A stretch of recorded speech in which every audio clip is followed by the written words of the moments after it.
কি হবে কিয়ামতের দিন হিন্দুদের সাথে? শুনলে আপনার শরীরের পশম দাঁড়িয়ে যাবে। তো কিয়ামতের দিন হিন্দুদের কি হবে এবং কিভাবে তাদের হিসাব নিকাশের দিন শুরু হবে, সম্পূর্ণ বিষয়গুলো জানার জন্য ভিডিওটি শেষ পর্যন্ত মনোযোগ দিয়ে দেখুন, যেন এটি গুরুত্বপূর্ণ অংশ বাদ না যায়। প্রিয় বন্ধুরা, যখন কিয়ামতের সব ছোট ও বড় নিদর্শনগুলো পূর্ণ হয়ে যাবে, তখন কিয়ামত শুরু হবে। কিয়ামতের শুরুটা হবে সিংগায় ফুঁক দেওয়ার মাধ্যমে। সিংগায় ফুঁক দেবেন ফেরেশতা হযরত ইসরাফিল আলাইহিসসালাম। হযরত ইসরাফিল আলাইহিসসালাম যখন থেকে সৃষ্টি হয়েছেন, তখন থেকে আল্লাহর হুকুমে সিংগায় মুখ রেখে আছেন। যেদিন আল্লাহর পক্ষ থেকে সিংগায় ফুঁক দেওয়ার হুকুম হবে, সেদিন প্রতিটি প্রাণী মৃত্যুর স্বাদ গ্রহণ করবে। তা পাখি হোক, জন্তু জানোয়ার হোক, জিন হোক, ফেরেশতা হোক কিংবা মানুষ।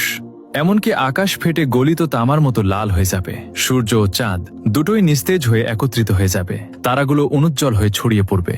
সমগ্র পৃথিবী আল্লাহ তাআলার ভয়ে প্রচণ্ডভাবে কাঁপতে শুরু করবে। পাহাড় এমনভাবে চূর্ণবিচূর্ণ হবে যে তা ছড়িয়ে পড়া ধুলোর মতো মনে হবে।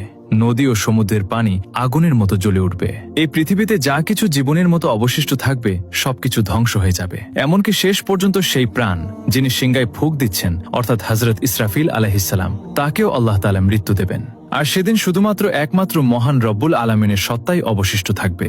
এরপর যখন আল্লাহ তাআলার ইচ্ছা হবে, তখন তিনি আবার হযরত ইসরাফিল আলাইহিসসালামকে জাগিয়ে তুলবেন। তাকে আবার সিংগায় ফুঁক দেওয়ার হুকুম দেওয়া হবে। তিনি যখন সিংগায় ফুঁক দেবেন, তখন হযরত আদম আলাইহিসসালাম থেকে শুরু করে কিয়ামত পর্যন্ত যত প্রাণী এসেছিল, তাদের সবাইকে পুনরায় জাগিয়ে তোলা হবে।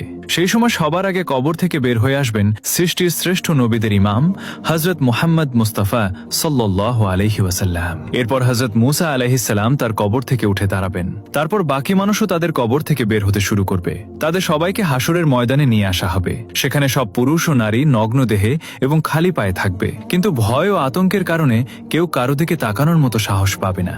কারণ হাসরের ময়দানে সূর্য 10 গুণ বেশি তীব্র হবে। প্রত্যেকে মনে করবে যে সূর্য পৃথিবী থেকে মাত্র কয়েক গজ দূরে রয়েছে। তীব্র রোদের কারণে মানুষ ঘামে ভিজে যাবে। সেদিন 7 ধরনের মানুষ আল্লাহর আরশের ছায়া পাবে। নবী সাল্লাল্লাহু আলাইহি ওয়াসাল্লাম বলেছেন, রোদ আর তৃষ্ণার কারণে মানুষ ছটফট করবে। কেউ কারো অবস্থা জিজ্ঞাসা করার মতো অবস্থায় থাকবে না। এই অবস্থায় হাজার হাজার বছর কেটে যাবে। তারপর মানুষ পেরেশান হয়ে নিজেদের মধ্যে পরামর্শ করবে। তারা হযরত আদম আলাইহিসসালামের কাছে যাবে এবং বলবে, হে আমাদের পিতা, আমাদের পক্ষে এগিয়ে যান এবং আল্লাহর কাছে আরজ করুন। হে আল্লাহ, এই কঠিন অবস্থা সহ্য করা আমাদের পক্ষে কঠিন। আমাদের হিসাব নিয়ে নিন, যাতে আমরা জানতে পারি আমাদের গন্তব্য কোথায়। এই কষ্ট আমাদের সহ্যের বাইরে। কিন্তু হযরত আদম আলাইহিসসালাম তখন বলবেন, না, আমি একটি ভুল করে ফল খেয়েছিলাম, আর সেই ভুলের জন্য 300 বছর কেঁদে কেঁদে ক্ষমা প্রার্থনা করেছিলাম। হাদিসে এসেছে, সমস্ত মানুষের কান্নার আংশিক অংশের তুলনায় হযরত আদম আলাইহিসসালামের 300 বছরের কান্নার পরিমাণ ছিল 9 ভাগ। এত কান্নার পরও আল্লাহ তাআলা তার তওবা কবুল করেছিলেন। এরপর তিনি বায়তুল্লাহ শরীফ নির্মাণ করেন এবং 30 বার হজ করেন পায়ে হেঁটে। কিন্তু কিয়ামতের দিন তিনি তবুও বলবেন, না, আমি আল্লাহর সামনে যেতে লজ্জাবোধ করছি। চিন্তা করুন, হযরত আদম আলাইহিসসালামের তওবা কবুল হয়ে গেছে, তবুও তিনি এমন বলছেন। তাহলে আমরা যদি আমাদের গুনাহ নিয়ে তওবা না করে মারা যাই, কিয়ামতের দিন আল্লাহর সামনে দাঁড়ানো আমাদের জন্য কতটা কঠিন হবে। এরপর হযরত আদম আলাইহিসসালাম সবাইকে বলবেন, তোমরা হযরত নূহ আলাইহিসসালামের কাছে যাও। তখন সমস্ত মানবজাতি হযরত নূহ আলাইহিসসালামকে খুঁজতে শুরু করবে। যখন তাকে পাওয়া যাবে, তখন মানুষ তার কাছে আরজ করবে, হে দ্বিতীয় আদম, আমাদের জন্য আল্লাহর কাছে সুপারিশ করুন এবং আমাদের তার সামনে পেশ করুন। কিন্তু হযরত নূহ আলাইহিসসালাম বলবেন, না, আমি আমার ছেলের জন্য দোয়া করেছিলাম, আর আল্লাহ তাআলা বলেছিলেন, হে নূহ, এমন দোয়া করো না। আমি সেই হুকুমের ভয়ে ভীত। আমি কেন সেই দোয়া করেছিলাম, এটা ভেবে আমি তখনই আল্লাহর কাছে ক্ষমা চেয়েছিলাম। তাই আমি আল্লাহর সামনে পেশ হতে পারবো না। হযরত নূহ আলাইহিসসালামের আসল নাম ছিল আব্দুল গাফফার। কিন্তু তিনি সেই দোয়া করতে গিয়ে এত কাঁদতেন যে তার নাম হয়ে যায় নূহ, যার অর্থ ক্রন্দনকারী। এত কান্নার পরও কিয়ামতের দিন আল্লাহর সামনে যেতে তিনি ভয় পাবেন। তাহলে আমাদের কথা একবার চিন্তা করুন। আমরা যারা গুনাহের জন্য কাঁদি না, বরং গুনাহ করে খুশি হয়ে অন্যদের কাছে তা প্রকাশ করি, কিয়ামতের দিন আমরা কিভাবে আল্লাহর সামনে দাঁড়াবো একবার ভেবে দেখুন। এরপর হযরত নূহ আলাইহিসসালাম বলবেন, তোমরা হযরত ইব্রাহিম আলাইহিসসালামের কাছে যাও। তখন সমস্ত মানবজাতি হযরত ইব্রাহিম আলাইহিসসালামকে খুঁজে তার কাছে অরজ করবে, হে আল্লাহর খলিল, আমাদের আল্লাহর সামনে পেশ করুন। কিন্তু তিনি বলবেন, না, আজ আমি আল্লাহর কাছে যেতে ভয় পাচ্ছি, কারণ আমার জীবনে 3টি ঘটনা ঘটেছিল যা মাসলেহাতের জন্য হলেও সত্যের বিপরীত ছিল। প্রথম ঘটনা হলো, তার কওম তাকে কোথাও নিয়ে যেতে চেয়েছিল, কিন্তু তিনি বলেছিলেন, আমি অসুস্থ। আসলে তাদের সাথে যাওয়া তার কাছে আধ্যাত্মিক অসুস্থতার মতো ছিল, তাই তিনি তাদের কাছে অজুহাত দেখিয়েছিলেন। কোরআনে আল্লাহ বলেছেন, তিনি বলেছিলেন আমি অসুস্থ।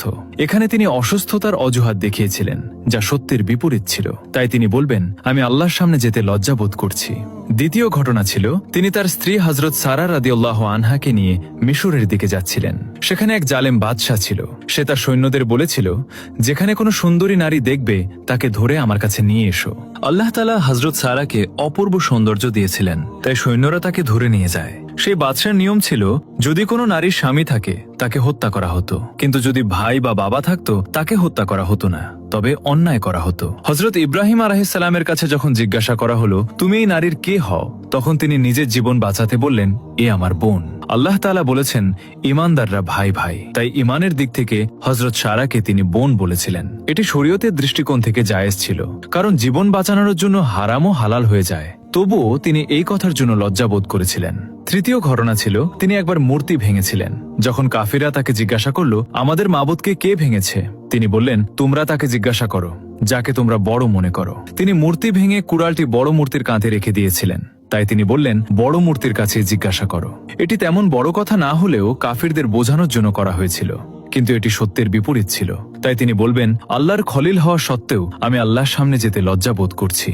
আমরা যারা দিনরাত মিথ্যা কথা বলি, মিথ্যা কসম খাই, অন্যের সামনে নিজের দোষ ঢাকতে মিথ্যা বলি, কিয়ামতের দিন আমাদের কতটা লজ্জাবোধ হবে একবার ভাবুন তো। এরপর হযরত ইব্রাহিম আলাইহিস সালাম বলবেন, তোমরা হযরত মুসা কালিমুল্লাহ আলাইহিস সালামের কাছে যাও। তখন সমস্ত মানবজাতি হযরত মুসা আলাইহিস সালামের কাছে গিয়ে বলবে, আমাদের জন্য আল্লাহর কাছে সুপারিশ করুন। কিন্তু তিনি বলবেন, না, আমি সুপারিশ করতে পারবো না, কারণ একবার আমি আমার বিরোধী এক ব্যক্তির সাথে ঝগড়া করেছিলাম। নসিহতের জন্য তাকে একটি ঘুষি মেরেছিলাম, যাতে সে বুঝতে পারে, কিন্তু সেই ঘুষিতেই সে মারা গিয়েছিল।